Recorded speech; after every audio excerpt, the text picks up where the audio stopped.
Marlène et Jean-Claude sommes très heureux de te présenter une émission très spéciale afin de comprendre les faits d'actualité. Merci pour ta fidélité. Merci d'être encore là. Je ne t'ai pas oublié avec l'histoire du petit canard. Aujourd'hui, nous verrons la solution justement. Dans Nombre, chapitre 21, les versets 8 et 9. Nombre, chapitre 21, les versets 8 et 9. La solution. Avant d'aborder ce thème, prions. Notre Seigneur et notre Dieu, nous voici tes enfants, ta présence, parce que nous avons besoin de solutions. Cet esprit continue de nous éclairer, de nous conduire dans toute la vérité, et que nous puissions vivre pleinement pour toi, nous t'en prions. Au nom de Jésus et pour ta gloire éternelle. Amen. La petite sœur s'en alla avec les cousins, faisant au revoir à son frère, souriante.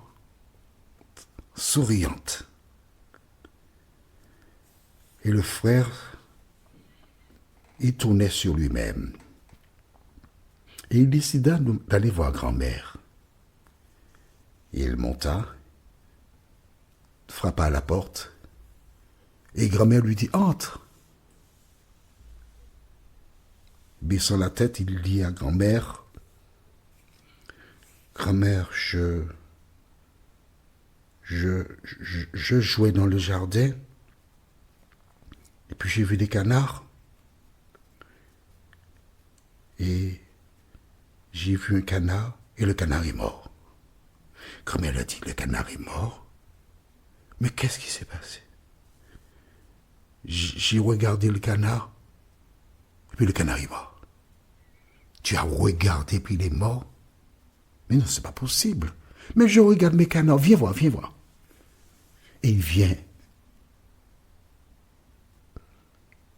Grand-mère est assise près de la fenêtre, qui donne une excellente vue sur la mare, et elle voit tout ce qui se passe dans la mare. Et quand elle lui dit, viens voir. Mais je suis ici. Je vois mes canards, j'ai bien vu qu'il manque un depuis telle date, elle donne la date. Il regarde grand-mère. Et grand-mère lui dit, mais qu'est-ce qui s'est passé pour le canard est mort? Pourquoi? J'aime cette grand-mère. Elle veut l'amener à la repentance. Alors, il dit, j'avais mon fusil, j'ai pointé vers le canard et le canard est mort. Ah, tu as tué le canard? Il a baissé la tête. Oui, grand-mère. La grand-mère passa sa main dans sa chevelure et lui dit, regarde. D'ici étant, je t'ai vu quand tu as tué le canard.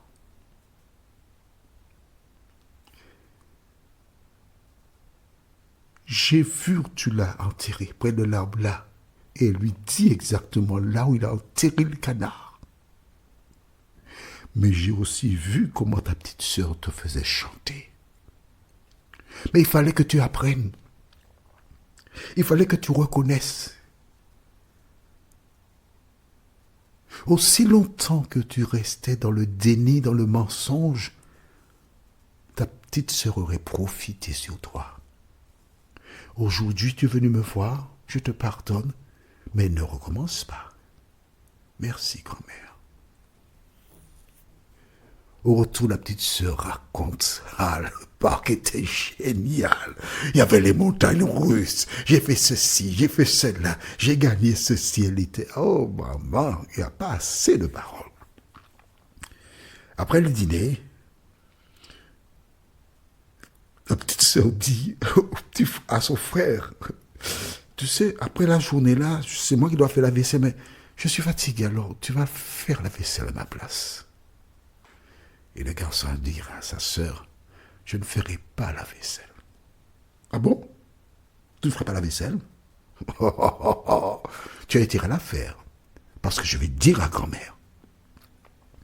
Il s'est levé, il a souri et a dit devant la grand-mère, tu sais, j'ai tout dit à grand-mère, j'ai demandé pardon, alors tu vas faire la vaisselle.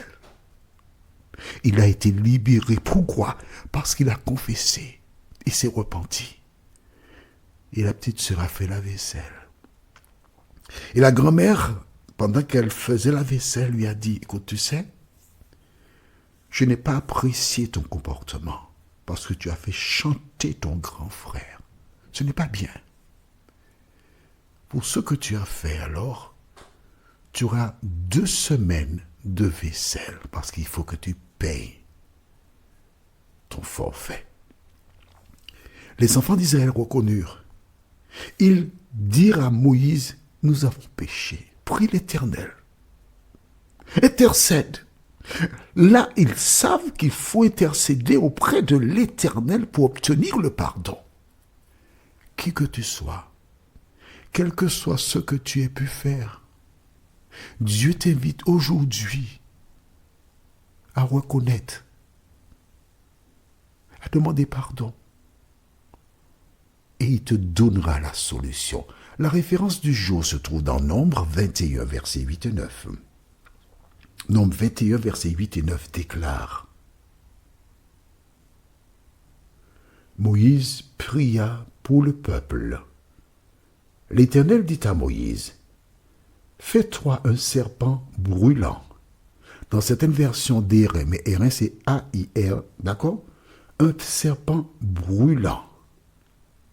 Et place-le sur une perche. Quiconque aura été mordu et le regardera conservera la vie. Moïse fit un serpent d'airain, d'apostrophe A-I-R-A-I-N, et le plaça sur une perche. Et quiconque avait été mordu par un serpent et regardait le serpent d'airain conservait la vie. Amen. J'aime beaucoup ce récit de la Bible. Certaines personnes le lisent mais n'ont jamais compris ce que cela représente.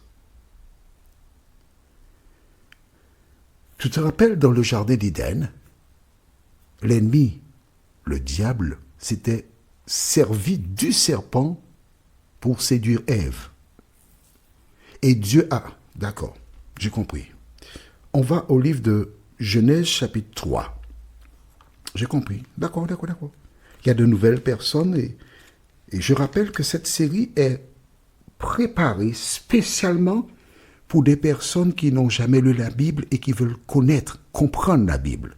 Donc c'est adapté à un public vraiment de base. Mais je te rassure, le public de base reçoit une information, des informations bien supérieures que ce que le lecteur moyen de la Bible possède. D'accord?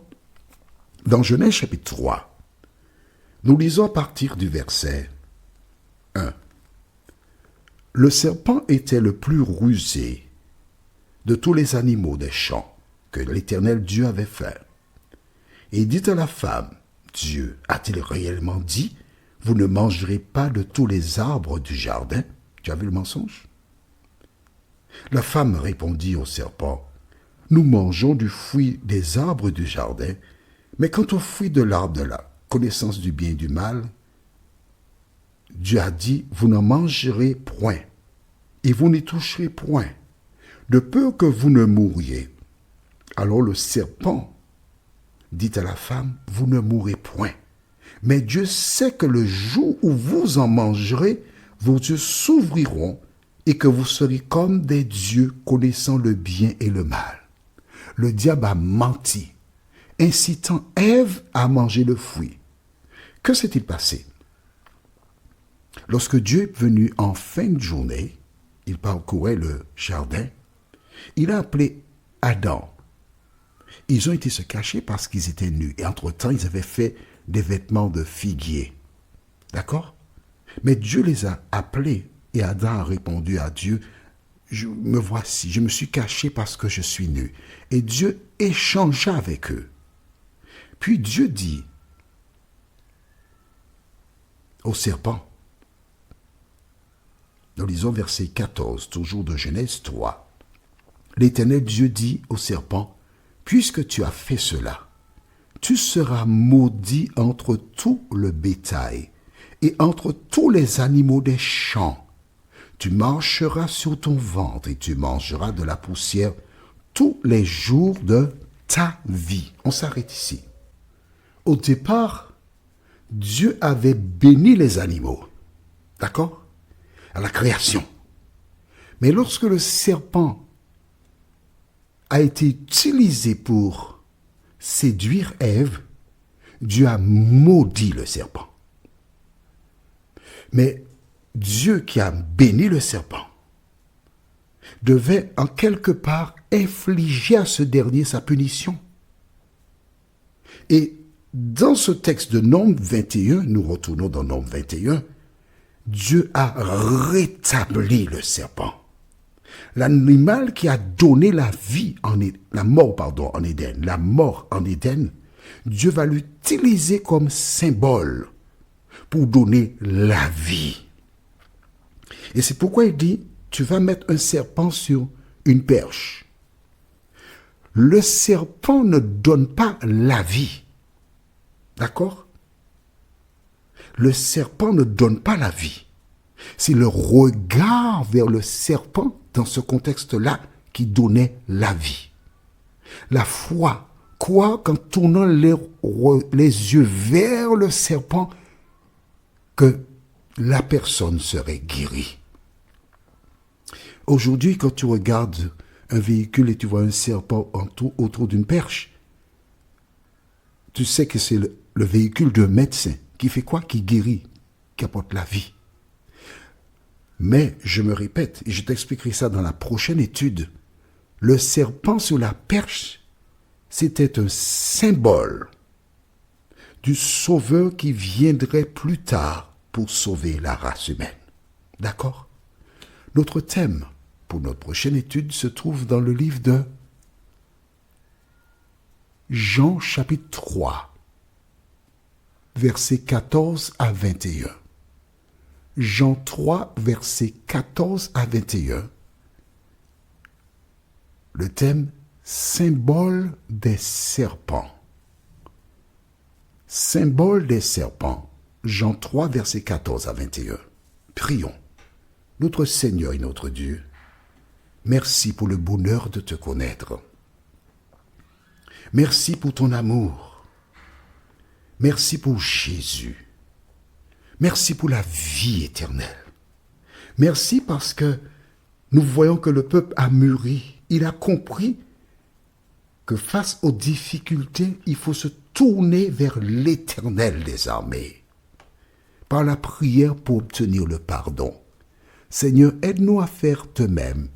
Nous t'avons prié au nom de Jésus pour ta gloire éternelle. Amen. Que l'Éternel continue de te bénir et il me tarde de te retrouver. Nous sommes parvenus au terme de notre réflexion. Si d'aventure tu as une question, il te suffit d'envoyer un message par le biais de WhatsApp au numéro suivant, plus 596 696 88 93 93. Et alors Jean-Claude, moi, je me ferai un réel plaisir de répondre à ta question.